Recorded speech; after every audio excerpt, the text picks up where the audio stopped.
umugore mu isi y'umwuka agaragara nk'imbuto imbuto ziteguye ku meza y'umugabo ni ukuvuga ngo umugabo yego wese akeneye ku meza y'ubuzima bwe ko hategurwa imbuto wowe muntu irari riba muri wowe irari si ry'ubusambanyi gusa umuntu yaremanywe irari ryo kurarikira iby'umubiri ukeneye n'ibituye isi rero umuntu asabwa mu butware gutegeka irari iyo irari ryakuyoboye uba wabaye umugaragu w'ibihe ngewe icyo navuze nuko nimbyara nzabireka umwana umwe mbatangarize ko nabyaye yego nkuko nababwiye ko ntwite mbabwire n'itwita ryanjye nicyo bishatse kuvuga kandi ibyo bizaba muri kuno kwezi kwa 11 byaba kuri 30 byaba ku itariki 28 byaba ku itariki ntazi ndabizi se ni ibanga ryanjye kuko umubyeyi yego kubyara kwe bibirenwa nawe n'Imana n'umuganga wamupimye abandi ntibabinabareba icyo abandi bagomba kumenya no kumenya ngo si umubyeyi yabyaye bazima se bapfuye babayeho n'ibyo rero naho abantu bo uko bavuga nibashake bazavuge ko abapfuye bose mbatwite nibashake bazavuga ibiki ibyo ni ibyabo n'amahitamo yabo umuntu wese yemerewe kumvugaho icyo ashaka mu mahitamo ye no mu burenganzira bwe kandi nge kuri ibyo byose nta komera reka mbahereze ikaze bakunze bacu masuze mbifurize kugubwa neza muri mwese impande n'imande zitandukanye z'igihugu mbibutse gukora subscribe kuri Mama Chance Official niho muzajya mubona Mama Chance ibiganiro byiwe bigiye bitandukanye ndetse n'ubutumwa butandukanye Mama Chance ngo ikaze murakoze bande umeze neza cyane hari abantu buryo batajya babona umusatsi wawe ufite agasatsi gake kuki utajya wisukisha ko najya nisukisha ntago itorero ryanjye sengeramo ibyo bintu byemewe ariko ntago hanini ndeka kubikora ku bw'itorero ahubwo ndeka kubikora ku bw'amahitamo yanjye kuko kubwo kuronka Kristo hari ibyarinda muzanjye nemeye ko biba igihombo nuko nigeze kumva ngo mu itorero baraguciye ahitaga nibaza se ntabwo ahita uvuga utireka nawe wibereho ubuzima bwawe busanzwe ubwo mbaye nabikoraga kubera itorero baramutse banciye nyine nahita nkora ibyo biri mu mutima wanjye nagiyemo kubw'agahato k'itorero ariko kuko mbikora kubw'amahitamo yanjye noneho bikaza bigahura n'amabwiriza y'itorero ryanjye baba baranciye cyangwa bataranciye ngiye Mama Chance wo narindiwe nkomeje kubawe uretse ko ibyo bintu n'ukubeshya banciriye hese ahubwo ibyo abantu bavuga nibyo abakozi ba Satani bifuza ni nabyo Satani yifuza ko itorero ryanjye rinca baranca se mfitanye na bikihe kibazo ni ikibazo gikomeye ese usengera Mama Chance sengera muri ADPR CGM ADPR CGM niho sengera okay munsi umwe ariko maboneka gake akenshi mba nagiye ahantu hagiye hatandukanye kuko ubu muhamagaro wanjye uri kuntuma ahantu henshi cyane cyane mu madini agiye atandukanye iwacu mpaboneka gake nyine mu buryo bwo kugira ngo ntabura burundu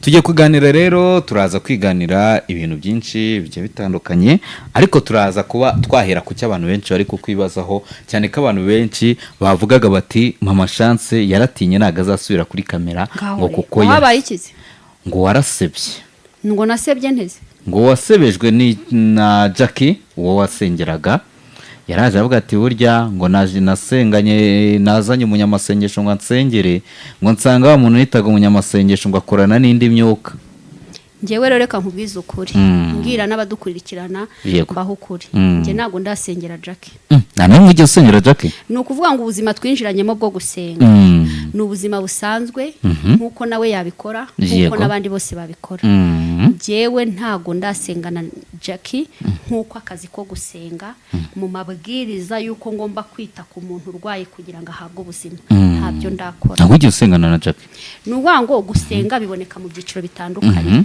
hari ugusenga ugira ngo umuntu muri kumwe mubanze muryoherwe n'ibyo byiza byo gusenga kabiri hari ugusenga mushaka guhura n'Imana mu buryo bwo kwezwa hari ugusenga mushaka guhura n'Imana mu buryo bwo kuyereka ko muyikeneye kandi mwayibonye mu byo bita gushima rero gusenga guhindura ubuzima ntako nari narigeze nkora kuko hari amabwiriza ngenderwaho antereka muri ibyo bihe byiza byo gusenga nyabyo Jackie yari akeneye kugira ngo ave ku gisasiro abe muzima. Ibyo rero nari ntarabikora. Kuki atari byo wahereyeho kugira ngo umusenyeri? Ntabwo ari ngombwa kubera ko kugira ngo ugere hano hari urugendo wabanje gukora.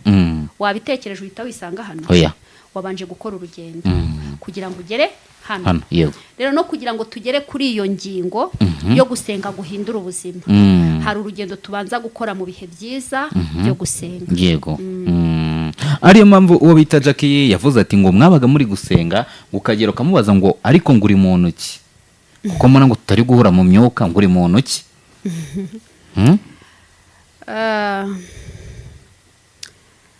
Usa na se Sharon Jackie nyawe ntago yaza kuri kamera arwaye, nta nubwo araza kuri kamera, nanababwiye ko mutamutunga kamera.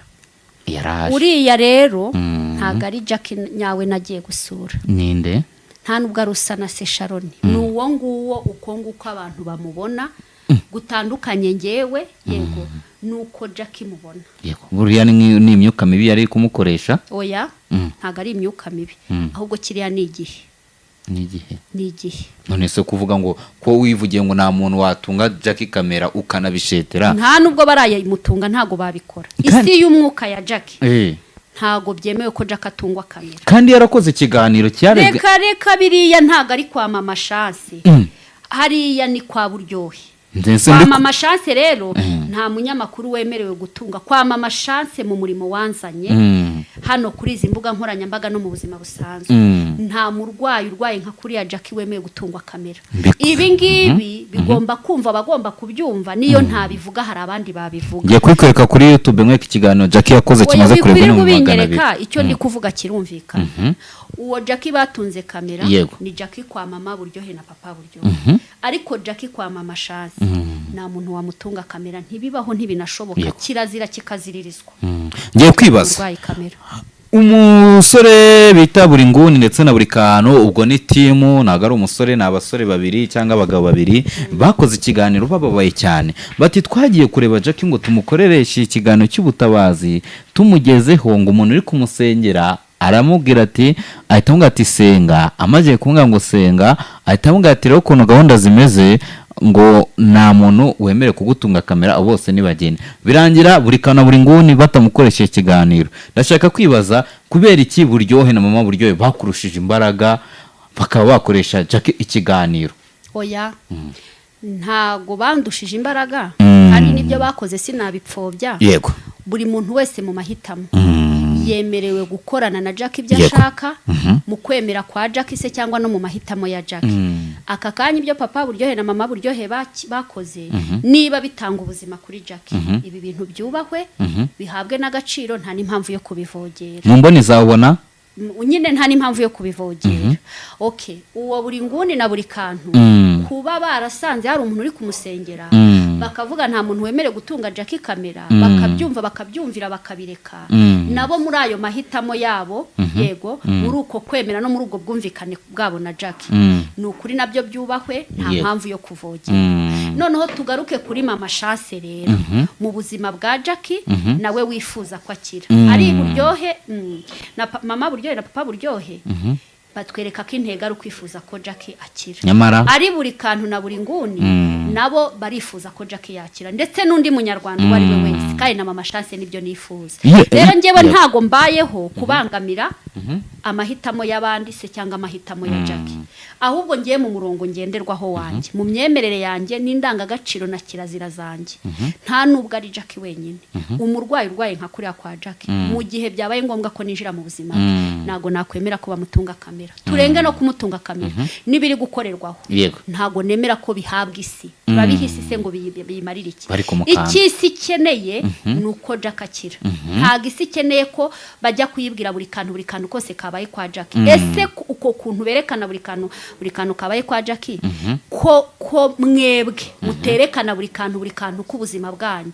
Rero uko ngewe ndavuga nka Mama Chance, uko numva ibyo bintu byambangamira niko numva no mu gihe nije mu buzima bwa Jackie nabwo ibyo bintu bibangamye. Rero mu mahitamo ya Jackie yemerewe ko bamutunga kamera. Yego. Mu mahitamo y'abamusura bamutunga kamera. Ariko ngewe Mama Chance mu buzima bwa Jackie mu murimo wanjye waba unjyanye nta munyamakuru wamutunga kamera. Ubita Jackie wati ngo wari waramugize igikoresho cye, niyo mpamvu yahisemo gukora ikiganiro kugira ngo erekane ko atari igikoresho cyawe. Kuko ngo wari waramuje kujya kuri kamera. Jackie wigeze umugiye igikoresho cyawe ukamutegeka cyane? None se umuntu ungana na Jackie ufite imyaka nk'iyo Jackie afite ntabwo nge nemerewe kujya kumutegeka. Ahubwo mubwira icyingenza n'amahame y'ibyo nsabwa gukora mu buzima bwe wakaba yabyemera cyangwa akabyanga. Kuko umurwayi yarwaye yivuriza mu ivuriro ashaka agahitamo umudokiteri ashaka. Rero mu mahitamo ya Jackie yemerewe kuza mu buzima bw'ubuvuzi mu mbaraga z'amasengesho akorana nanjye cyangwa se akaba yajya ahashaka. Rero ibyo ngibyo bivugwa yaba ibyavuzwe nawe yaba ibivugwa n'abandi, ibyo nge si byo ndebaho, ahubwo icyo ndebaho nicyo ngomba gukora mu buzima bwa Jackie. Yego, mu rukundo rw'Imana hagati yanjye na Jackie. Rero njyewe mu buzima bwa Jackie uwo Jackie muri kunzanira njyewe siwe nagiye gusura, si nawe nasenganye nawe turi mu rugendo rwo kugera kuri power yo kugira ngo akire.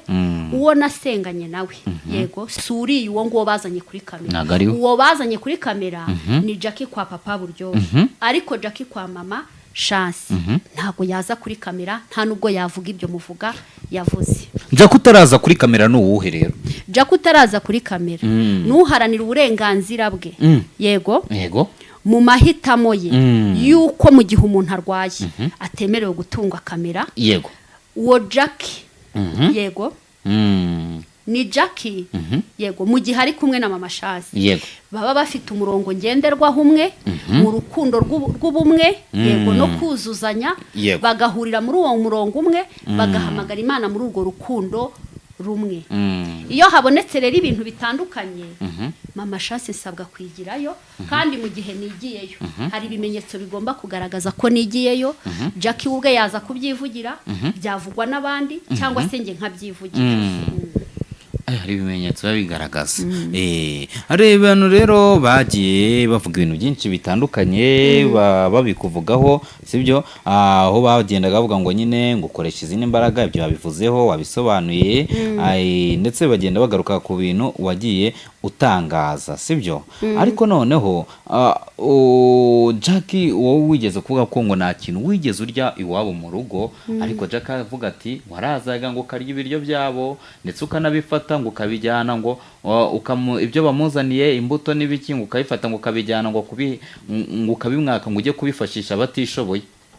Nakubwiye ko Jackie nagiye gusura Jackie twasenganye ntago yavuga ibyo ngibyo kuko ibyo bintu ni ikinyoma. Yego kandi mu ntambara ndi kurwana kuri iyi mihanda ukuri kuri guhangana n'ikinyoma. Jackie nge nagiye gusura Jackie ubaka kanya nifuriza ko akira. Jackie twese twifuriza ko akira. Jackie tutifuza ko ubuzima bwe buza kuri kamera muri uriya mubabara ari kubabazwa. Ntago ibyo yabivuga. Yego wigeze kuvuga uti Jackie kugira ngo akire arasabwa ibintu bibiri. Icya mbere ni ukwakira Yesu n'umukiza. Uravuga ati ikindi cya kabiri nzakivuga umunsi Jackie azaba yaje kuri kamera. Icyo kintu cya kabiri ni ikihe? Uko bivuze ndumva bijya gusa ariko nkumva ntibihura. Ni ukuvuga ngo navuze igihe cyo gukira kwa Jackie, ariko kugira ngo agere muri hano hantu agomba gukirira kuri uyu munsi agomba gukiriraho hari urugendo agomba kugenda. Mvuga n'amahame aranga urwo rugendo. Yego ariyo mahame ari mu byiciro bibiri. Mvuga kimwe ko hari ibintu agomba kurekura agakizwa. Kabiri mvuga ko ikindi si ngombwa ko ngitangaza, impamvu ntagitangaje nabonaga ko bishoboka ko yagisohokamo cyangwa akakigumamo. Mvuga yuko nibikunda cyangwa bikemera nge nzagitangaza se cyangwa we akitangariza. Byarangiye se icyo kintu agisohotsemo? Ntago ibyo bindeba, nta nubwo ubaka kanya nemerewe kwinjira muri ibyo kuko ntibindeba kuko ubaka kanya. Ntago ubuzima bwa Jackie mburimo ngira ngo yaranabibatangarije. Waramusezereye? Byari ngombwa kuko amahame n'amabwiriza mu gusenga kwanjye gukura umurwayi ku gisasiro ntago nabonaga ahamye. Yasabaga rero ko ngenda kandi mu kugenda kwanjye hakinjira abandi bantu Imana yagombaga kwemera ko bijya ku mugaragaro kugira ngo ejo hagize n'ikiba bitazanyitirirwa kuko iyi si dutuye noneho by'umwihariko izi mbuga dukorera byubatswe mu kinyoma. Ikinyoma baragikunda. Kuba mama Chance batangaza ati waroze Jackie, kuba mama Chance batangaza ngo uri umurangi, biriya bintu byabaye Imana yarabyemeye kugira ngo yego yereke isi ko ngiye mu buzima bwa Jackie ntahari kuko mbaye mpari nta wamutunga kamera. Yego ndibaza rero umunsi wa mbere ujya kubona ukabona Jackie yakoze ikiganiro wabyakiriye ute? wari uri hehe ujya kubona kiriya kiganiro cya Jackie? Impamvu ntabitinzeho sinanabyiteho kuko urukundo nkunda Jackie nta cyaruhindura nta n'icyaruhungabanya. Ni urukundo rwihangana, ni urukundo rubabarira mu gihe ndi kuvuga ibintu bitari byo, ni urukundo rwitanga. Yego biriya ntago nabyitayeho kuko Jackie nyawe usa na se Sharon Jackie suriya nabonaga, ahubwo biriya nabonaga ni igihe kibigomba gukorwa nabo bari gukorana. Yego ariko njyewe mu buzima bwa Jackie ibyo ntabyo nigeze mbona kuri kamera kuko navuze ko Jackie atagomba kuza kuri kamera. Biriya rero nabonaga ni ibitambuka nk'ibindi byose nk'uko bitambuka ku byo Satani yifuza ku buzima bwanjye cyangwa se ku buryo yego bushaka kugaragaza gutsindwa kwa Yesu wanjye kandi ngende umugore utajya utsindwa kuko uri muri njye ntago ajya atsindwa. Wigeze umuhamagara byibuza ngo umusezere mbwe ati sinzongera gukorana nawe, sinzongera kugusengera ndabona wanengushye? Oya narwo ngiye kuvugana nawe ntago ibyo nabikora. wongeye kuvugana nawe? Ntago nareka kuvugana nawe mu gihe bibaye ngombwa kuko ntacyo mpfa nawe. Turi mu rukundo rw'Imana ruduhuza. Igihe cyo gishobora kunshyira kure ye kubera ko ibisabwa bitakozwe cyangwa igihe kikamushyira kure bitewe n'amahitamo yiwe se cyangwa abo bari kumwe. Ariko nge mu rukundo ruba muri njyewe ari rwo rukundo narazwe n'Umwami Yesu Kristo uri muri njye. Jackie nta cyatuma tutavugana, nta n'icyatuma tudasuhuzanya cyangwa ngo ubuzima bukomeze. Icyo gihe ndamutse ntamuvugishije cyangwa singume muri rwa rukundo ntago Yesu yaba akiri muri njyewe. Haba hari izindi mbaraga nk'uko babivuga zaba ziri muri njye. Yesu uri muri njye ntiyangana. Yesu uri muri njye agukunda mu gihe wowe utamukunze. Yesu uri muri njye agukunda mu gihe wowe utabishaka. Yesu uri muri njye agukunda mu gihe cyose. Jackie mu minsi yashize yagize gutya tuhita tunamuvaho ariko tumuva n'ikibazo n'undi cyane kuko nukomeza kumbaza kuri Jackie ntabwo ndi mukubazeho n'ikibazo cyanyuma. Jackie ejo bundi yagize gutya arapostinga kuri statize amastat atandukanye ati ari kuvuga ko ngo agiye gutangaza ngo umurozi ngo umuroga agenda avuga ati yagiye postinga posti zitandukanye ati muvuna muheto naryamawe ngo aba ngarara ngo amuteze ibidayimoni byo bikamubuza amahoro. Ati wowe ushaka kungira ikimuga nabyibonye wa murozi we, ngo ushaka kunyica ushaka kungira umusazi ngo aro nabyibonye. Nyine yanditse ni comment ndende ni post ndende arimo aravuga ko agiye ngo kugaragaza ngo umurozi umuroga. Hashize akanya gatoya ahita akorana ikiganiro na Baburyohe bari kumvikanisha ko ari we ngo warugaga Jackie. Arabyumvisha? Nabibonye bitambuka gutyo. Abyakira ute kwitwa umurozi? Nakubwiye njyewe se umuntu wese afite uburenganzira bwo kunyita uko ashaka. Umuntu wese afite uburenganzira bwo kumva uko ashaka. Ariko nge mu rukundo rwanjye nkunda abatuye isi kandi ntakunze uwankunze gusa nkunda umuntu wese. Ndakomeje nta cinciye intege. Nababwiye yuko yego uwo Jackie siri kunyereka yuko ashobora kuba ari kumvuga nabi. Siwe Jackie ngewe mbona. Jackie mbona mwisi y'umwuka nusa na se Sharon uryamye ku gisasiro ukeneye kubona Imana imugirira neza ikamukiza. Naho uwo nguwo muri kumbwira nge wo simbubona mubona mu rugendo rwanjye na Yesu wanjye utanga ubuzima kubera ko umuntu yemeye kumwakira nk'umwami n'umukiza we. Yego none ndi kugisoza icyo kintu ariko mu kumva numva Buryohe ndetse na Jackie bagumye bashimangira bumvikanisha ko ngo ni wowe waroze Jackie. None se niba mvuze ko ngewe umuntu wese yemerewe kumva uko ashaka. Yego ku buryo bakwita umurozi ni ukabyihanganira. uburenganzira bwabo, ngomba kubyihanganira kuko njye ntacyo mpfa na Buryohe. Icyo mpfa nacyo ni cyavugira muri papa Buryohe, yego mu mahitamo ye akaba yanita umurozi kandi ntari umurozi, ariko papa Buryohe na mama Buryohe yego nta kintu mpfa nabo, uretse no kunyita umurozi bemerewe kunyita ibyo bashaka mu gihe cyabo, bemerewe kuvuga ibyo bashaka, ariko ahubwo mbaza ngo njye niyita nde? Wowe wiyita nde? Njye ndi umukozi w'Imana, ndi umugeni wa Kristo.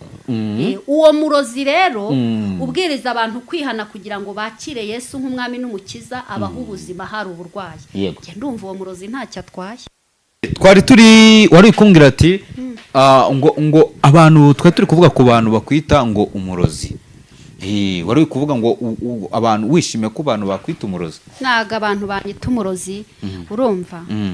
Ntago njye ndi umurozi, sinzigera mba n'umurozi, ariko umurozi ubwira abantu kwihana, gukarukira Yesu no guhindukirira Yesu, uwo murozi ntacyo atwaye, kuko aba ari kuroga Satani gusohoka mu bantu.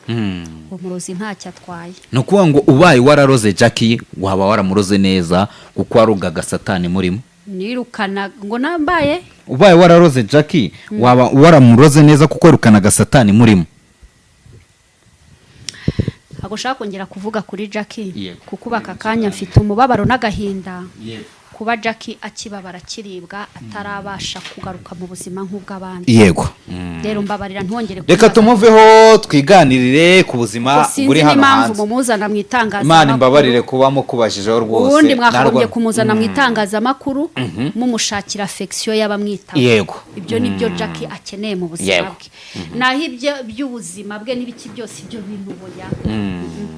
Ibyo ni ibye ku giti cye. Yego Jackie reka tumuveho. Wongere kumumbaza. Buryo yifuje ko mwakorana ikiganiro nawe rekane kumukubazaho. Uwo bita Jihadi ejo bundi yaravuze ati munuke mukora icyo mushaka cyose, ariko umuntu wongera kuvuga ku nda ya Yesu ni nge nawe. We na Jihadi ni cye kintu kibahuje? Aha. Ngewe Jihadi uretse kumubona kuri ya kumbuga nkoranyambaga ni ukuri sina namuzi. Yego ariko nakubwiye ko umuntu wese yemerewe kuvuga ibyo ashaka mu mahitamo ye. Niba mu mahitamo ye yarahisemo kubivuga uko, nuko Imana yabishimye nta nicyo nabihe. Wemera ibyo Jihad akora? Wemera ibyo Jihad akora? Ariko ntago usanzwe Jihad mu muhamagaro wanjye wa hano ku isi. Yego sabwa kumukunda nkuko nakunda abandi bose. Yego ariko naho imikorere ye mu mahitamo ye ibyo nibyo yahisemo, nge ntacyo shinzwe nta n'ikindeba. Shaba mwita umutinganyi. Abo nabamwituko mu mahitamo yabo no mu burenganzira bwabo. Urumva? Rero wizana amahitamo y'abandi yuko bamwita ngo nanjye uze gushaka amarangamutima yanjye yuko mwita. Yego Mwita ikiremwa cy'Imana, umuntu w'Imana ukeneye kugirirwa neza n'Imana kuri iyi mihanda yaje ngo ahure n'abamukunda, ahure n'urukundo rw'Imana, ahure n'Imana. Amahirwe nagwa musengera akaba yahinduka twe no kubigomaho. Nawe reka ngiye nakugekona nifite utubazo dutatu, ntabwo nashaka kukubaza ibintu byinshi. Ubuse ko bari kunyita umurozi nuko ndi umurozi? Ntabwo uri umurozi. None se nyine kuri iyi mihanda abantu bafite uburenganzira bwo kwita uko ushaka, ahubwo wowe wiyita nde? Ubu icyo dukeneye kumenya ko Jihad yiyita. Yego ese Jihad yiyita nde? Ahubwo wowe wiyita nde? Ese ngewe mwita nde? Baka kanya nicyo abantu bakeneye kumva. Ahubwo wowe wiyita nde? Ngewe niyita umukozi w'Imana, umugeni wa Kristo. Uyu Jihad yarwanyije ko uriya mukobwa arwaza agakira, ntabwo babyishimiye. Niyo mpamvu abantu benshi bamunenga.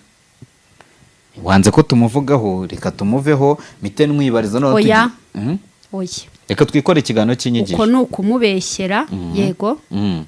Yego Jihad mu bumana ajya avuga ati uriya oya. Jihad aravuga ati akira. Ejo bundi yarivugiye ati wowe uri kurata ngo ugiye gupfa, ngo genda upfe, ngo nugera ugasanga niwe wenyine wapfuye uzagaruke. Niko yivugiye.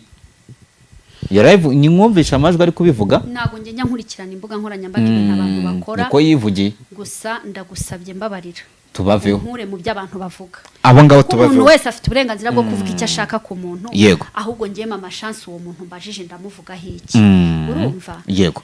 uwo muntu umbajije ndamuvugaho iki icyo mvuga ku muntu wese ntarobanuye ku butoni Yego. nuko ahura n'Imana mu rukundo rw'Imana mu cyubahiro cy'Imana Yego. mu mahirwe Imana itanga hano ku isi Yego. kandi umuntu wese aba afite uko azahura n'Imana mu mahitamo ye Yego.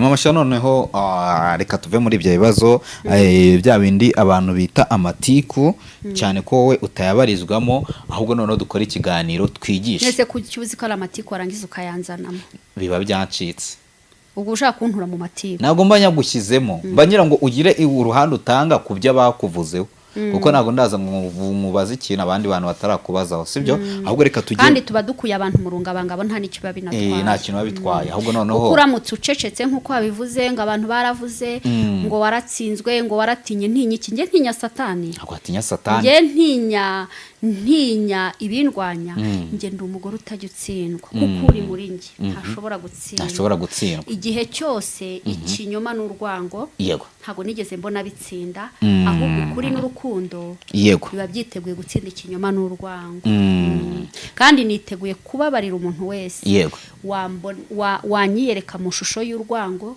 cyangwa se wanyiyereka mu shusho y'ikinyoma kuko uyu muntu nimuhata urukundo nkamuhata ukuri yizeye intsinzi yego okay noneho reka noneho tuhite twigira mu nyigisho z'umunsi uyu munsi rero tugiye kwiga hari igihe nyakunda kuvuga kumva uri kuvuga nkumva uvuze ngo ijambo agatunda ngo bariya ngo bakobwa ngo agatunda kabo ari nabo byakomoye ngo kunda ya Yesu ubundi ngiye nshaka gusobanukirwa ubundi iyo bavuze agatunda baba bari kuvuga kaki hari reka tuvuge itunda kubera ko impamvu ngo baje agatunda bigiye gutuma dusubira muri Adamu na Eva buriya baravuze ngo Adamu na Eva ngo kera ngo basanze ngo Yesu ngo Adamu ngo basanze ngo Eva ari itunda itunda bavugaga muri Edeni ryari riri umugore mu isi y'umwuka agaragara nk'imbuto imbuto ziteguye ku meza y'umugabo ni ukuvuga ngo umugabo yego wese akeneye ku meza y'ubuzima bwe ko hategurwa imbuto hari abagore bashobora kugaragara nk'ayo matunda abandi nk'imyembe abandi nka za voka hari n'umugore uboneka muri izo mbuto zose ariko icyo nifuriza umugore wese kuko umukobwa wese ni umugore nk'uko umugore wese nawe yaciye muri ubwo bukobwa ndakwifuriza wa mukobwa we kuzaba imbuto z'umugabo wawe ndakwifuriza wa mugore we kuzaba imbuto z'umugabo wawe impamvu rero nakoresheje itunda yego itunda kwihishurirwa nagize ku itunda sexe y'umugore yego ngiye mu isi y'umwuka nyibona nk'itunda yego tubibwe mu kinyarwanda igitsina cy'umugore ugiye kuvuga ibiki ugiye kuvuga ibiki tubivuge nuko waruvuze mu kimi cy'amahanga yego igitsina cy'umugore urwo rugingo rw'umugore ruri hagati y'amaguru aricyo gitsina uvuze nyine ukibonamo itunda njye mbibona mu isi y'umwuka nk'itunda kubera iki gute ntago mbizi nuko mbibona iyo ukirebye ubona ari nk'itunda n'utuderanje okay none njyewe ndimo ndagira ngo noneho nkubaze noneho waruvuze ngo ukibonamo itunda kuki muri biriya banditse ngo Adamu ngo yasanze Eva yariye kwitunda ngo Satani yabanje ngo Satani yaraje reka ngo yumvisha ngo Eva uburyohe bw'itunda ngo Eva itabona ko ngo nyine ngo uburyohe akwiye gushyira umugabo we iryo tunda bavuga ni iyo ngiryo ry'umuryaho hagati y'amaguru bavugaga yego igiti cyari hagati imbabara w'injyana aho hantu ariko nuko ninde kwisobanuza yego nibyo bavuga reka tuba turi gusobanuza ijambo ry'Imana yego nibyo igiti cyari hagati ubwo ni itunda ry'umugore ubwo rero hari umuntu ejobundi wanditse ati ngo si umuntu waba wararyamanye n'umugore wa mbere ngo ni Satani Satani ni umwuka bati Satani niwe muntu wa mbere warongoye Eva bwa mbere oya Satani se afite ububasha ku muntu ate ku buryo ashobora gukora icyo kintu. Niyo agiye kubikora abikora mu buryo bw'umwuka kuko nawe ni umwuka. None iyo ashaka kubikora mu buzima bwa muntu yinjira mu muntu agakoresha umuntu, ariko Satani ntashobora kwinjirira ririya tunda, ahubwo ashobora gushuka ufite iryo tunda akamukoresha ibidakwiye. Ariko noneho umunsi ngo Eva abimenya ngo yaragiye ngo abwira Adamu ati ngo hari uburyohe twari twarahishwe, aragenda anamwereka ko Satani ngo muri Bibiliya byanditse ko iyi Satani ari we weretse Eva iryo tunda, anamwumvisha n'uburyohe bwaryo. Satani akora ikintu bita kubwiriza. Arakubwiriza wakwemera kinjira, wahakana ntiyinjire. Kiriya gihe rero yakoze icyo bita kwigisha Eva, agira inyigisho n'ibibwiriza, buri aranahanura, aranashumba. Iyi mihamagaro uko ari 5 twahamagariwe mu isi niyo mihamagara akoreramo, nta handi hantu akorera. Ariko iyo mihamagara akayikoramo nk'inzererezi idafite aho ituye, ni umwuka. Rero we yasanze Eva muri Edeni, kubera ubuzima bari bibereyemo ababazwa nabwo, kuko Adamu yari yamaze guhabwa ubutware bwo kuyobora Edeni. Amaze kubona hawe umufasha, Satani abona yuko hari inyigisho akwiye kujya guha Eva. Niyo mpamvu mu buzima bwa none Satani kugira ngo agere ku cyo ashaka kugeraho anyura ku mugore. Biroroshye kunyura ku mugore. Iyo yabashije gufatisha umugore n'umugabo burya aba yamubonye, kuko Satani atinya abagabo cyane. Nawe nigeze kumva wajyaga wigisha ibiganiro bijyanye n'imyororokere, kigisha abantu uburyo bagomba kuba indaya ku bagabo bawo. Niko wivugiye. Ubundi umugabo atabonye umugore ni nta makemwa. Ni umugabo ni nk'Imana yigendera. Umugore rero mbega ari hafi y'ibirindiro by'aho Satani arwanira. Biroroshye cyane kubona umugabo Satani anyuze ku mugore, ariko nanone Imana ishaka kubaka ubwami bwayo yifashisha umugore, kuko izi ko kunesha kose kuri mu mugore. Yego. Ruma nangize ngo nsobanukirwe numve iryo tunda ryariweho ni iryande. Ni iryo ngiryo nyine ryariweho.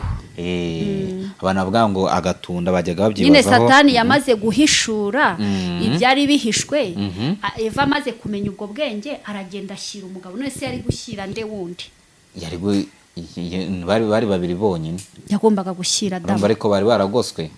Baragoswe ibiki? Ubwo buryohe bw'itunda. Yego, Yesu. Reka rero nkubwire, urumva uretse ibishuko Satani agira, ntago uburyohe Imana yaduhaye ku isi ari iryo tunda.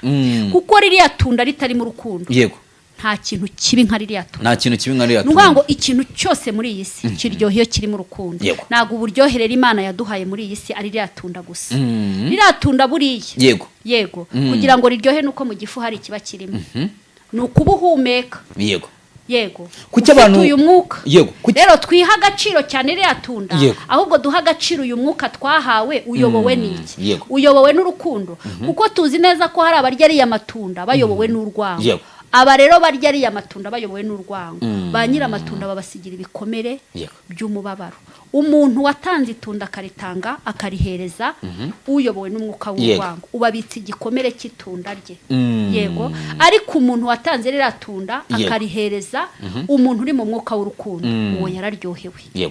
Kuki abantu babizimiza se muri Bibiliya naho bikabijimije niba byandike neza? Kandi hari naho iyo twinjiye muri Bibiliya hari uyituza akahita ateranga imitoma. Ntago nzi Bibiliya cyane, ndumva hari aho noneho babigerura cyane muri Bibiliya. Ariko kuki hari mu itangiro ho babizimiza ntibumvikanishe ko iryo tunda ari uko baryamanye, kandi noneho kuryamana abantu bahita bumva ko kuryamana ari ikize. Impamvu itangiriro ribizimiza ntago itangiriro ryawe ari amatunda. Itangiriro ni ubwami bwawe bw'uwuriwe ku isi. Kuko ntago ubwami bwawe ku isi itunda riza ku munota wa nyuma, kuko niyo Satani atagendera Adamu na Eva bari kubaho mu byishimo muri Edeni. Bakabyara bate? Bakororoka bate? Kubera ko byose bibaho kubw'umugambi w'Imana. Imana yarabyemeye biraba. Kuko buriya na Satani yari kuturwanya, twebwe abatuye mu bwami bw'Imana. Imana iba yabyemeye kugira ngo isohoza icyubahiro cyayo mu bantu. Rero na buri Imana yarabyemeye kuko mu bubasha ifite yari ifite ububasha bwo guhagarika Satani ntabavogere. Yarabyemeye rero kugira ngo umugore azabyara ababaye icyubahiro cy'Imana aho kihaboneke, kugira ngo Adamu nawe azarye yishakuya icyubahiro cy'Imana kiboneke. Muri ubu bwami bwa muntu rero muri Edeni, Imana ifite ububasha bwo guhagarika Satani ntatwinjirire cyangwa ikabyemera akatwinjirira kugira ngo igaragaze gutsindwa kwe.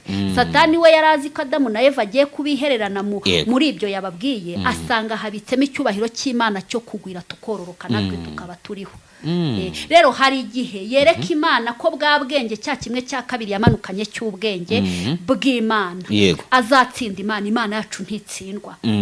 Rero mu bubi yamanukanye bwo kwica no kurimbura, buriya yarazi ko Adamu na Eva barangije, kumbe ntakamenye ko ariho Imana igiye kunyura itanga umusaruro w'ibiremwa by'abantu. Kuvuga ngo no mu mikorere ya Satani Imana yiteguye kuhanyura ikihesha icyubahiro ku muntu yaremye. Umuntu Imana yaremye ntihakagira umuciraho iteka. N'abariya bita ko ari abanyabyaha, hariya habitse icyubahiro cy'Imana mu gihe basobanukirwa ukuri, ubwo buntu twahawe nabo bakabubona bagakizwa. Rero nta muntu wemerewe guciraho umuntu iteka agihumeka uyu mwuka w'abazima. Rero umuntu wese agihumeka ubumana burashoboka kuri we kuba ibintu byagira gute byahinduka. Bijyana gute rero kugira ngo habeho umwuka w'ubusambanyi? Umwuka w'ubusambanyi utera umuntu yumve ko agomba gusambana. Buriya rero Imana yigeze impishurira ibi byiciro bine by'urukundo twiga mu ishuri tunazi bibaho. Urukundo rw'Imana, urwa kibyeyi, urwa kivandimwe, hari urundi n'uruhe? Urukundo rw'Imana, rwa kibyeyi, rwa kivandimwe. Reka nivugire kuri izi eshatu nta kibazo. N'urw'abana b'Imana nyine. Nukuvuga ngo izi nkundo uko ari enye nizo twiga mu ishuri, ariko uru rukundo duhere ku rw'Imana. Hari uduce dutanu tugize uru rukundo, ariko tuza tugasanga n'urukundo rwa kibyeyi, rukaza rugasanga urukundo rwa kivandimwe, utwo duce tukaza tugasanga urukundo rw'abana b'Imana. Utu duce habonekamo agace kitwa kwikunda. Ni ukuvuga ngo umuntu waremwe waremwe uyu muntu agendana irari. Iri rari rero umuntu wese waremwe ufite ubuzima bwuzuye agendana irari. Rero uyu muntu Imana imurema yavuganye nawe mu itangirira igice cya mbere umurongo wa 26 iramubwira ngo muntu, inama yari yabaye mu ijuru, tuguhaye ubutware bwo gutegeka isi, ugategeka ibikururuka, amafi yo mu nyanja ndetse n'amatungo. Reka nivugire uyu mubiri umuntu arawutunze, umuntu usuye tubona umuntu n'uw'imbere. Rero Imana yahaye umuntu gutegeka amatungo. Reka mbare ko mu gihe utaragira ibyo utunga umubiri wawe urawutunze, nibwo butunzi ufite. Yego Imana yaguhaye uzana hano ku isi, ibindi nibigenda biza. Abana uzabyara, yego umugore uzashaka ukamutunga, biranashoboka ko n'umugabo yagutunga, yego ariko wowe muntu iri rari riba muri wowe, irari si iry'ubusambanyi gusa. Umuntu yaremanywe irari ryo kurarikira iby'umubiri ukeneye n'ibituye iyi si. Rero umuntu asabwa mu butware gutegeka irari. Iyo irari ryakuyoboye uba wabaye umugaragu w'ibihe. Rero ntago dukwiye kuba abagaragu b'ibihe. Wenda uri umusore ugeze mu gihe cy'ubugimbi, igihe cy'uburumbuke mukobwa, oya uburumbuke bwigutegeka. Bwira uburumbuke ngo sindashaka, bwira uburumbuke ngo ngewe iki si igihe cyo kugira ngo niyandarike, irari ryanjye ndinyanyagize mu bagabo. Musore bwira bwira ubugimbi bwawe ngo iki si igihe cyo kugira ngo niyandarike mu bakobwa. Nk'uko Imana yahaye Adamu umugore uva mu rubavu rwe, nanjye ntegereje Eva uzava mu rubavu rwanjye, nanjye ntegereje Adamu uzasinzira nkava mu rubavu rwe. Rero igihe cyose irari ryakuyoboye ukumva urashaka gusambana, uba wabaye umugaragu w'ibihe, ntabwo uba ukiri umutware w'ubuzima bwawe. Kandi si n'irari ry'ubusambanyi gusa, hari n'ababa bafite irari ry'amafaranga, ugasanga umuntu amafaranga aramuyoboye aho kugira ngo ayayobore, ugasanga umuntu ayobowe n'iby'isi aho kugira ngo abiyobore. Rero igihe cyose iby'isi, irari ry'iby'isi ryakuyoboye, irari rya sexe yawe ryakuyoboye, irari ryo kwirata ukusa n'uko umeze byakuyoboye, amarari ni menshi, ntabwo irari ry'ubusambanyi gusa, ariko buri wese aba afite ibimuganza. Hari abaganzwa n'ubwo amarari y'ubusambanyi, hari abaganzwa n'amarari y'iby'isi, hari abaganzwa n'amarari y'ubwiza, hari abaganzwa n'amarari y'imiryango. Umuntu akumva afite irari nyine ryo kwirata imiryango se cyangwa kubu, mbega amarari ni menshi, amarari yo kwirata amashuri n'ibindi byinshi. Rero ntago dukwiye kuganzwa n'irari, ahubwo irari tukwiye kuritereka, kuko twebwe abantu tuvukana kwifuza, tuvukana irari, kandi turenda turipfana. Icyo dusabwa no kubitegeka, turenda turipfana. Impamvu nkubashije rero kuri iki kintu ngo bigenda bite kugira ngo umwuka w'ubusambanyi ujye ku muntu, nuko mu minsi yashize nagiye kubona mbona umwana w'umusore w'umuhungu ukiri mutoya, abahanzi bamwita Yamano, sinzi nimba umuzi. Ngiye kubona mbona video arimo arasambana. Iriya video wowe barayibonye? Sinakuye ko ntajya nkunda kujya ku mbuga nkoranyambaga, mbona bingeraho gutyo nkitambukira. Ariko waba warabonye ati ngo Yamano, babyumva babivuga. Okay, no kuvuga ngo uko Eva Satani yamusanze akamwereka icyo gukora, tuba dufite amajwi yongorera abantu mu buryo bw'inyigisho n'ivuga butumwa rya Satani, yongorera abantu icyo gukora. Ariko ikibazo si icyo gukora, ahubwo ikibazo no kumenya igihe ibyo bintu bikoramo, naho bikorera, n'ababibona. Iyo ufashe ibintu mugomba gukora muri babiri ukabituzanira, urumva haba habayeho kurengera. Hari ibikorwa bya babiri, hari ibikorwa bya wenyine, hari n'ibikorwa bya rusange. Rero izi ngingo uko arebye ukubona tuzambika tukazihisha, niko n'ibikorwa byazo bigomba guhishwa. Ingingo zigaragara tutambika n'ibikorwa byazo bikorerwa ahagaragara.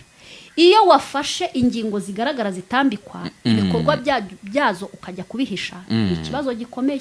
Niyo wafashe ingingo zambikwa ukajya kuzishyira ahagaragara, icyo ni ikibazo gikomeye. Rero Satani abereyeho kunyuranya. Agafata ibyari umwera akabihindura umukara, agafata ibyera akabihindura umwijima, agafata umucyo akawuhindura, mbega ibye ni ukuvangavanga. Rero nta mpamvu yo kumuciraho iteka mu mahitamo yahisemo ibyo, ariko muri kino gihe yahisemo ibyo, ariko ntituzaho imbere ibyo azahitamo. Nk'uko ashobora kuba yarakoze ibyo, nawe hari ibindi ukora bigucira iki urubanza. Ahubwo niba ubonye akoze ibyo, mwebwe mubona ko bitemewe, mwakora iki kugira ngo ibyo bintu wenda atazongera kubikora? Ariko kumuciraho iteka, ese twebwe ibyo dukora kuki tuticira iteka? Kuko ni byinshi dukora bitemewe. Ese wowe video ya Yamano warayibonye? Nabyumvishe bitambuka gutyo. Uriya ngiye sinyanya ku mbuga nkoranyambaga, ariko abantu mfite kuri WhatsApp nibo bampaye amakuru. Njya kubona nkabona umuntu utima amashanse we tikabaye byakomeye, ati nk'ibi bintu urabivugaho iki? Mbega mwebwe mujya kumbaza abanyamakuru, abantu mfite kuri WhatsApp bambajije ibibazo ntafitiye ibisubizo, bamwe nkanabihorera kuko mbona igihe atari icyo cyo kuba. Wagiye kubona ubona umuntu akora. Mwebwe rero mwaje kumbaza kuri uwo muntu uri kuvuga ntashaka kuvuga izina rye, ndatekereza uyu munyamakuru ababereye umuvugizi, igisubizo twakibahaye. Nta mpamvu, nta comment, nta n'icyabaye, biriya ni ibisanzwe. Muri ubu bwami bwa muntu umuntu afite uburenganzira bwo gukora ibyo ashaka. Wagiye kubona ubona umuntu akoresha video ya Yamano? Ntago ari umwe.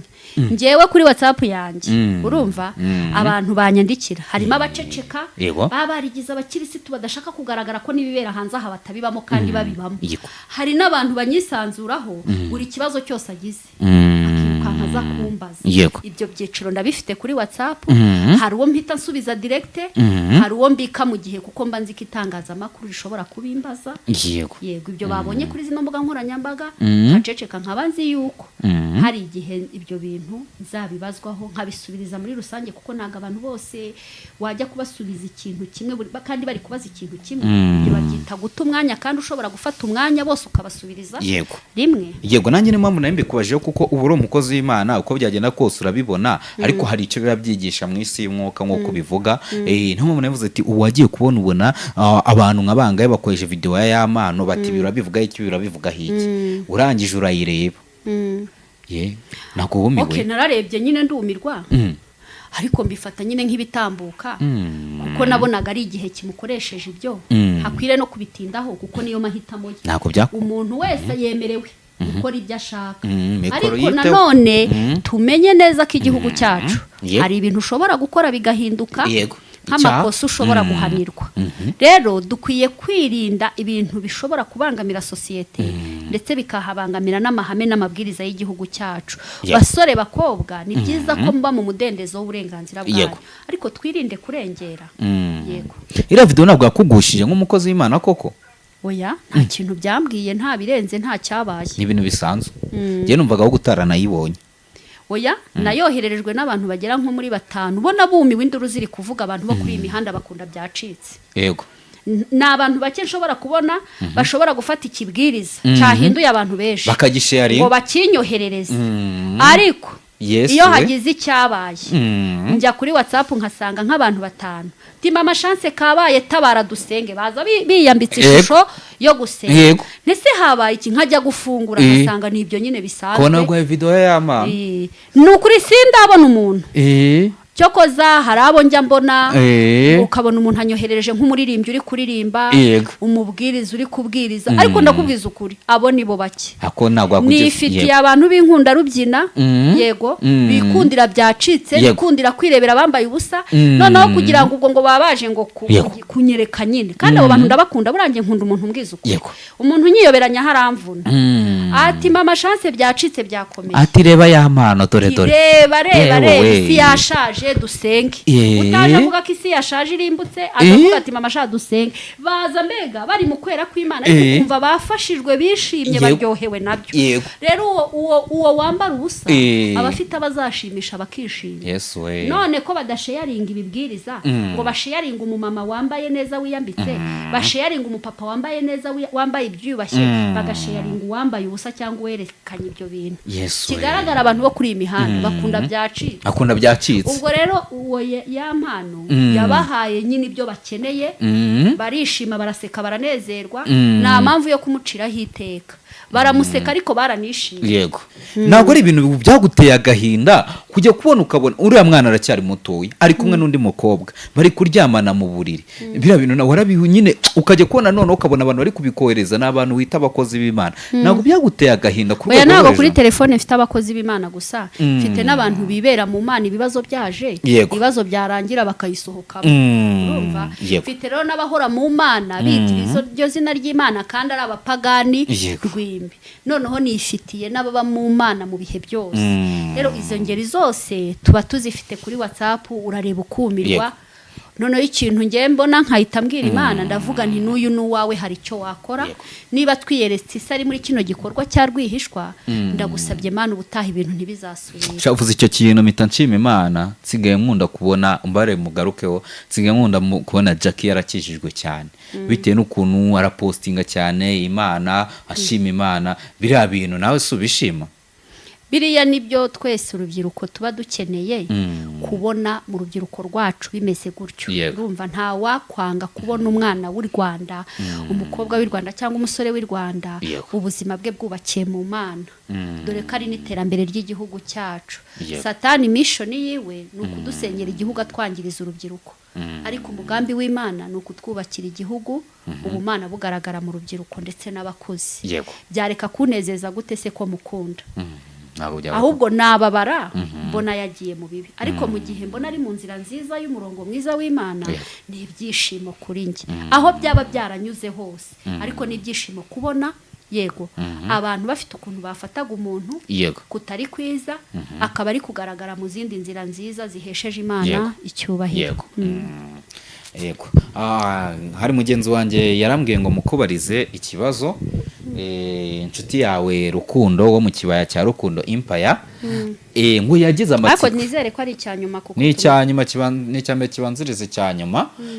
Uyu Rukundo rero ngo yagize amatsiko, urumva?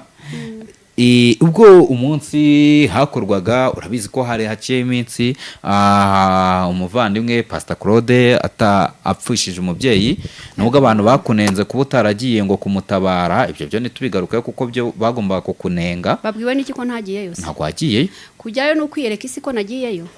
Ntabwo wigeze ugaragarayo. none se ni ngombwa ngo ibikorwa ngiyemo byose niyereke isi ko nabigiyemo. Wagiyeyo muri bwa buryo bw'umwuka. Nshobora kuba ahantu mu buryo bw'umwuka cyangwa haba mu buryo bw'umubiri. Wagiye gutabara Pastor Claude mu buryo bw'umwuka cyane rwose nari impari. Oya utaza gutuma Pastor Claude nawe yarakwihanangirije ati Pastor Claude agiye kumutabara mu buryo bw'umwuka uragenda ugerayo. Nawe uri wabarateruye umurambo wa papa Pastor Claude. Oya nkuko ateruwa gogo. Oya umurambo nagombaga guterura n'uwa gogo wa papa Pastor Claude kutawuterura. Reka hariya nigereyo nguruka nitambukira mu kireraho. Ugiye gukora iki?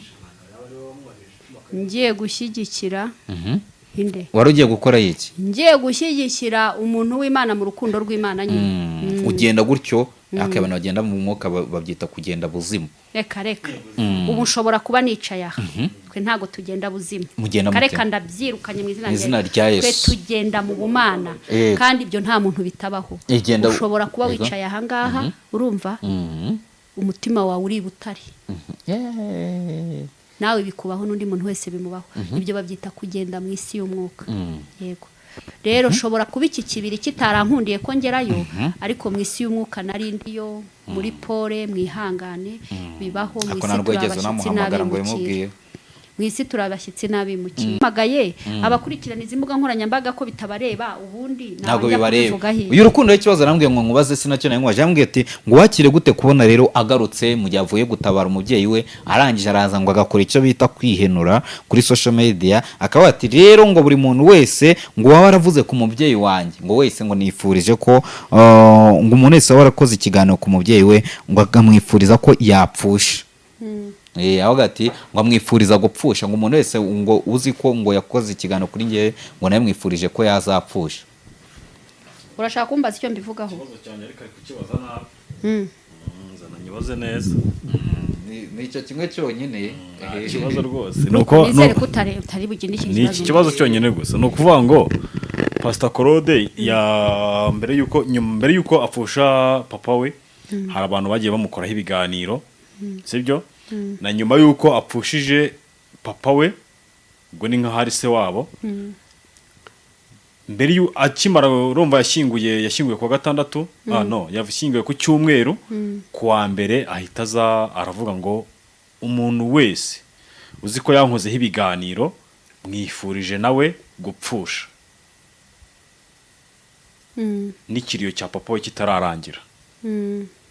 Hanyuma nkawe Pastor Claude umufata gute kuba afite abantu ashumbye ari umushumba akaza akavuga ibyo bintu kandi azi ko hari abantu yenda bahagarariye ese muri rubanda imbaga nyamwinshi rubanda yenda ashobora kuba ayoboye ni nk'iki yenda wowe Pastor Claude ucyumva ko yavuze iryo jambo ni nk'iki we nawe dufata nk'umushumba ni ukuvuga ngo ni nk'iki wabivugaho? Pastor Claude mu mahitamo ye no mu burenganzira bwe bitewe n'ibimurimo n'amarangamutima ye yemerewe kuvuga icyo ashaka. No comment. Yego. Ariko ngiye nkanjye mama Chance ndahera kuri abo bamuteraga amabuye yapfushije. Ntago bikwiye umuntu mu gihe yapfushije kumwishima hejuru no kumushinyagurira waba umwanga umenye neza ko ibyo byamubayeho nawe ejo byakubaho mu isi dutuye ntago isakaye umuntu wese yamuvira ugapfusha. Yego. Hanyuma tugarutse rero kuri papa Pastor Claude ngiye mama Chance icyo namubwira ni yihangane. Yego ababarire nta kundi muri iyi si mu byago byacu cyangwa mu makuba yacu bitwereka abo tubana abo turi abo aribo bitwereka abadukunda baza kudufata mu maboko bikatwereka n'abatwanga batuvugaho icyo bashaka. Rero icyo namubwira nakomere yihangane mu byago bye kuba abantu baramubwiye ibintu bikamubabaza bigatuma nawe aza kugaragaza umubabaro we. Naho w'ibyo yivugiye n'amahitamo ye no comment. Hanyuma gusa ikintu barenzaho muri rusange muri iyi si icyo bibye nicyo usarura. Ngo bivuze ngo Pastor Claude icyo ari kubiba nicyo azasarura. Oya kukisumvugira uwo ni wowe ubivuze. Niyo rero nguyu jewe urumva ntago ari Pastor Claude gusa nta nubwo ari nanjye gusa ni twese muri rusange nawe n'abadukurikirana. icyo ubibye nicyo ugira gute Usarura. iyo ubibye Hanyuma- ibyiza usarura ibyiza iyo ubye ibibi usarura ibibi Yego. wihita rero utera komenti kuri Pastor Pastor Claude iyo mvuze gutyo simba mvuze Pastor Claude simba mvuze abamuteye amabuye mba mvugiye muri rusange nanjye ndimo nawe urimo Yego. Hanyuma Duharanire rero agira gutya. kubiba imbuto nziza kugira ngo tuzasarure ibyiza agira gutya haza kuvamo umuntu umwe amutwerera none se kuzanye ikibazo inote y'ibihumbi 10 uri kumva amutwerera inote y'ibihumbi 10 ariko umutabara kubera ko yari yapfushije se wabo Pastor Claude arangije gutya akanda akanyenyeri amusubiza ibyo bihumbi 10 ariko uruko wambabariye koko mwere twe kumujyana mu matiku ukajya ureka gukunda twe amatiku kumujyana mu matiku rwose pfa kumusubiza nakubwiye ariko ko rwose Pastor Claude mu mahitamo ye yemerewe gukora ibyo Ashaka. ashaka yakwakira yabibasubiza ikibazo cyumvikana oya reka ndaninanira oya mwihorere kanjye mwibariza oya mwihorere kamwibariza uyu nguyu urukundo mwihora bari kukuzana amatiku kandi njye wabonye ko twigana ijambo ry'Imana turanigisha ikibazo cya nyuma ngiye kukubaza mama Chance rero urabona ubu ngubu aho tugana mbabare ukinsubize turi tariki 17 z'ukwezi kwa 11 umwaka ni 2025 uyu mubyeyi turi kugana mama Chance mu kwezi kwa 10 yatugejejeho inkuru yuko atwite turi kwibaza tuti ukwezi kwa 11 kugeze hagati hari n'abakeneye kugura amata y'umubyeyi hari abakeneye kwita izina umwana aravuka ryari twitegure ryari reka ntago umwana wanjye bazamwita ahubwo njye ninjye wabahaye izina yitwa Rukundo yitwa Rukundo ni umukobwa n'umuhungu reka ni abahungu babiri n'abakobwa babiri kwari bane ni bane nyine nibo ntwite niko navuze yego ubwo umwe azitwa Rukundo undi yitwe nde bose bitwa ba Rukundo ahubwo andi mazina arengaho bitewe na buri mwana Yego. ubuzima bwazabaho ku isi nkababazwa cyane rero n'abantu baza bakabigereranya n'ibi ngibi bamwe bati ngo umwe ngo yitwa Buravani ngo undi ngo yitwaga Jay Polly ngo undi bakamwita sinzi undi mukobwa ba Gogo urumva ngo undi ngo wari usigaye ngo ni Jackie ngo akaba arinda ngo iri gushaka kuvamo ngo agashaka gukira na Jackie nawe yarabyihamirije nakubwiye kandi mbwira n'abadukurikirana abatuye isi buri wese yemerewe kuvuga ibyo ashaka nk'uko abyumva abana bawe uko ari bane hari uwaba ufitanye isano na Jackie none se njye navuze ko ntwite kandi mbabwira ko nimbyara nzabatangariza umwe muri abo bana ntwite abandi nkabahisha none kubera iki yego ushaka ngo ibyo abantu bari kuvuga nanjye aba ari wo murongo ngenderaho kandi buri wese afite amahitamo ye kuri iyi si ngewe icyo navuze ni uko nimbyara nzabereka umwana umwe mbatangarize ko nabyaye yego nk'uko nababwiye ko ntwite mbabwire n'itwita ryanjye n'icyo bishatse kuvuga kandi ibyo bizaba muri kuno kwezi kwa 11 byaba kuri 30 byaba ku itariki 28 byaba ku itariki ntazi ndabizi se ni ibanga ryanjye kuko umubyeyi yego kubyara kwe bimenywa nawe n'Imana n'umuganga wamupimye abandi ntibabinabareba icyo abandi baba bagomba kumenya no kumenya ngo si umubyeyi yabyaye bazima se bapfuye babayeho n'ibyo rero naho abantu bo uko bavuga nibashake bazavuge ko abapfuye bose mbatwite nibashake bazavuga ibiki ibyo ni ibyabo ni amahitamo yabo umuntu wese yemerewe kumvugaho icyo ashaka mu mahitamo ye no mu burenganzira bwe kandi njye kuri ibyo byose nta komenti yego reka dusoze gutya rero nashimishijwe nuko mu kiganiro wakoranye na Rukundo wasomyemo ijambo ry'Imana ariko muri iri jambo ry'Imana numvishemo akantu kuko ngo umuntu agomba gupfa sinzi impamvu waba wateguye rya jambo kuki ari ryo waba wateguye ko uza kwifashisha kwa Rukundo Empire turakubitwa ariko ntitubabara turicwa ariko ntidupfa ahubwo urupfu tugendana n'urw'umwami wacu Yesu Kristo rero sinjya nkunda gusoma Bibiliya mu bantu kuko nahamagawe nk'umuvugabutumwa cyane iyo bibaye ngombwa Imana ikankoresha muri ubwo buryo ariko nge Bibiliya nyisoma mu buryo nk'inkomezi y'urugendo ibyo kurya nk'umutsima nifashisha kugira ngo mbashe guhabwa izindi mbaraga nkomeza urugendo rero ntago ririya jambo narisomye kuko narindi mu mwanya wo kubwiriza kuko sinanarivuzeho ahubwo narisomye ndi gusubiza yego ikibazo narimbajijwe ku nkoni ndi gukubitwa guhuzwa binyuze mu mwuka satanike witwa ikinyoma, gusebanya, urwango, biherekejwe n'uburozi bwitwa amagambo. Rero nta kindi nari mfite kuvuga kuri ibyo bintu uretse gutanga igisubizo cyitwa ririya jambo ry'Imana mu rwandiko rwa 2 Pawulo yandikiye abikorinto ibice 4:8, umuntu wese akagarukira aho ashaka. Gusa icyo mbwiriza abantu, nujya gusoma ijambo ntugasome umurongo umwe cyangwa imirongo ibiri, ahubwo ujye usoma icyo gice cyose, uzajya wumva icyo Imana ishaka kuvugana nawe mu rugendo rwawe. Kabiri, nuza muri bino biganiro dukora ukumva akajambo kamwe bakaseho kari kwirukanka kamamariza ikiganiro cyose kugira ngo uzucyumve, ahubwo ujye ukurikirana ikiganiro cyose, nibwo uzakuramo ibyo ugomba gukuramo bigufasha mu rugendo kubwo wakoze icyo kiganiro n'intego yari afite. Urupfu rufata ute? Urupfu rufata ute? Urupfu ndufata nk'isomo ry'ubuzima, nk'umuteguro wo kurangiza urugendo rw'ubuzima bwa muntu. Ujya ugira ubwoba bwo gupfa? Oya. Gusa ikibazo ngira ni ukuba napfa ntarangije mission yanjye. Mission yafite ni ihe? Mission yanjye yanzanye ku isi ni uguhanura. Rero kuba napfa ntacyo bivuze, ahubwo igifite icyo kivuze ni ukuba nagenda ndangije icyanzanye mu isi, kuko iyo njya ni heza kuruta ahondi. Ariko utinya uburozi? Ntinyiki? Utinya uburozi, utinya n'abarozi, kuko ubushize twari turi gukana ikiganiro bavuga ngo hari akarozi ngo kari kugira, urumva? Ntabwo ntinya abarozi, urumva, ahubwo nanga ko bambangamira. Kiriya gihe nakwerekaga uburyo baje kumbangamira, none se wabonye ibyo dukora tutarabikoze, kandi umurozi ari aho ngaho ari gukora ibye. Rero ntago ngewe ntinya abarozi, ahubwo barambangamira. Wiruka kurwana n'abarozi ryari? Buri munsi n'ubu niriwe ndwana nabo. Ntimwaje se mugasanga nacitse intege? Hari ishyirahamwe ry'abarozi bari bishyize hamwe ku Ndoga, cyane cyane banyibasira ku wa mbere, ku wa kabiri, noneho byagera ku wa gatatu, umunsi wo kuza mu itangazamakuru bakanyibasira. Ariko ndashimira Yesu ko ibyo bakora baratsindwa, kuko ndi muri kava ya Yesu, y'amaraso ya Yesu. Umurozi wakugoye cyane ni uwuhe mu gihe kuva watanya kurwana n'abarozi? Umurozi wangoye ni uwaje yiyambika isura y'umwana wanjye w'imfura. Oya. Yaje mu isura y'umwana w'imfura? Gute? Akiyambika isura ya Chance, akaza yahindutse Chance angana na Chance, yarangiza akaza gukora ubuyobe bwiwe mu bana banjye. Yarambangamiye, yarangoye. Oya.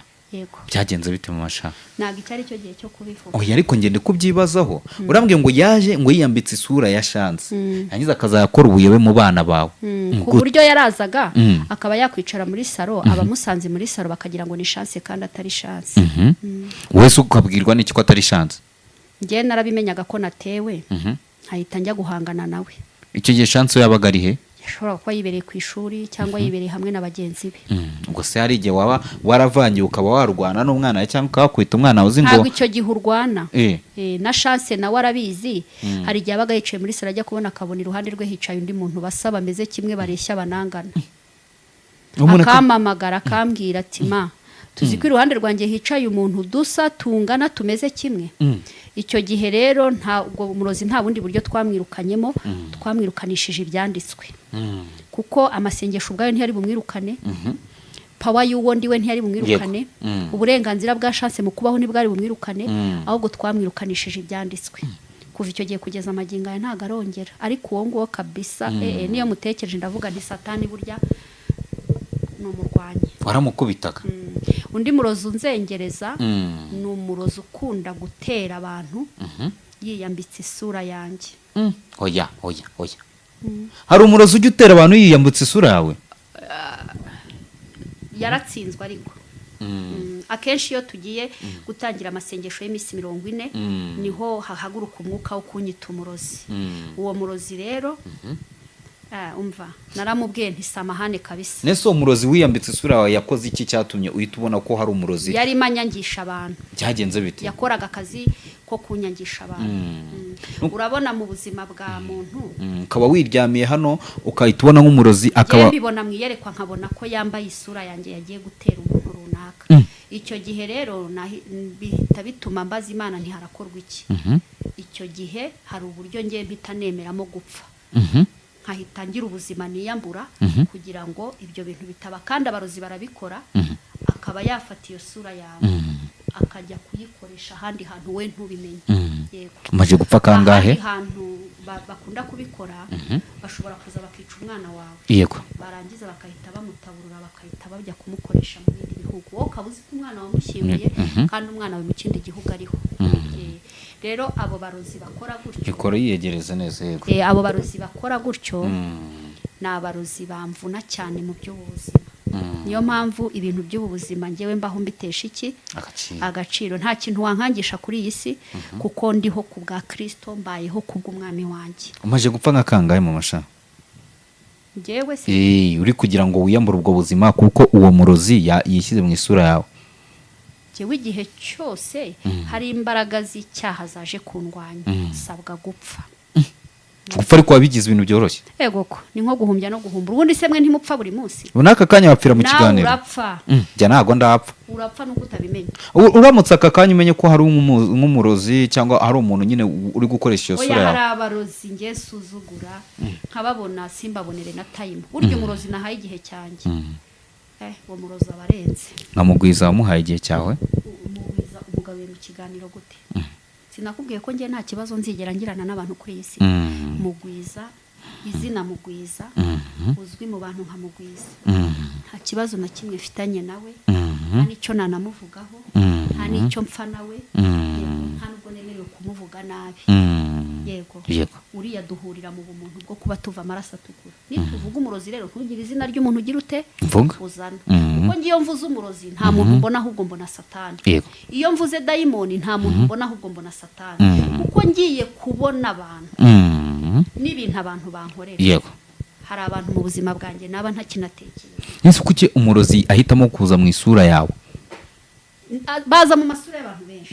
ubu umurozi aka kanya ashobora kwinjira mu muntu tuzi nk'umukozi w'Imana akicara muri kamera akaroga ubuzima bwanjye akabusebya akabwandarika akabwangiza mwe mukabona uwo muntu kandi ngewe naba ndi kubona uwo muntu siba ari we mbona ahubwo nkabona umurozi wamwinjiye. umuntu ashobora kwicara kuri kamera mikoro. Yego. ashobora kwicara kuri kamera agasebya umuntu akamutaranga akamwangiza akamutangira akamuzamuka mwe mukaba muri kubona uwo muntu. njye ndi kubona dayimoni runaka n'izina yitwa. umuntu ashobora kwicara kuri kamera akavuga ibintu runaka mwe mukabona uwo muntu. njye nkabona umuzimu w'umuntu w'umwuka wapfuye nko muri za 80 niwe uri kumukora. kanga abazimu urababona? nakubwiye ibyo ushaka kwibona. rero mu buzima bwa muntu duhuje amaraso duhumeka umwuka. njye sinjya mbona umuntu ngo mubonemo. yego uko we abantu batekereza nakamubonye ahubwo mubonamo urukundo rw'Imana. niyo yaba ari mu rwango rwa satani rwo kumukoresha mba mubona ko ako kanya satani yaba ari kumukoresha ejo hari ibyiringiro by'uko yahinduka uko Imana ishaka. nkibaza rero wenda kuri uri kuntinza. oya ntabwo ndi kugutinza. wambare tukava kuri kamera.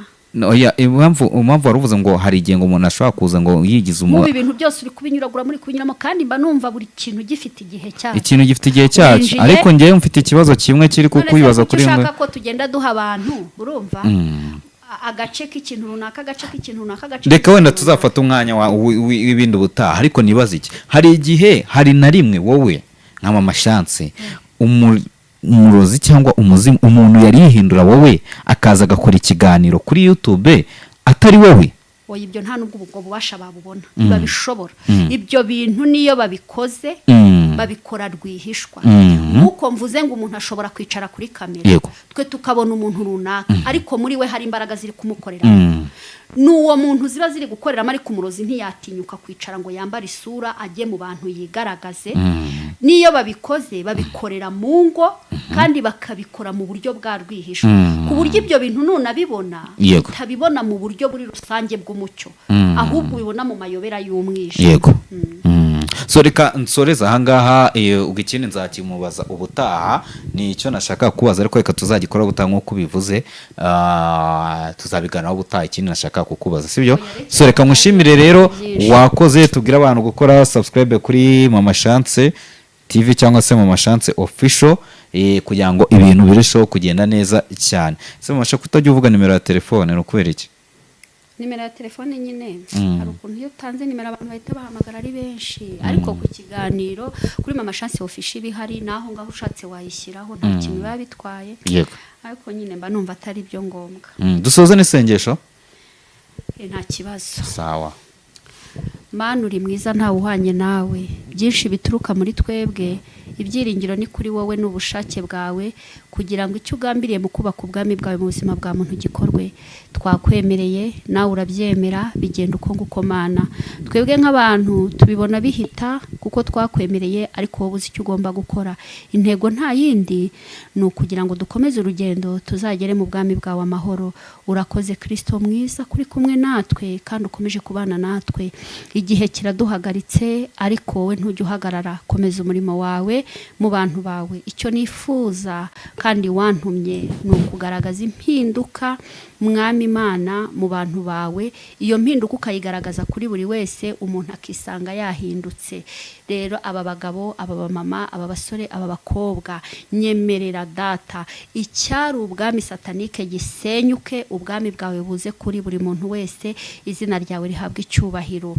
Mu izina rya Yesu Kristo dufunze amarembo y'ikuzimu, Mwami Imana Nyiringabo, ahubwo ijuru ririfunguke kuri buri wese kugira ngo ukomeze Kristo abe ari wowe wihesha icyubahiro mu mugambi wawe mwiza. Urakoze kuko ujya wumva gusenga, ni mu izina rya Kristo duseze twizeye.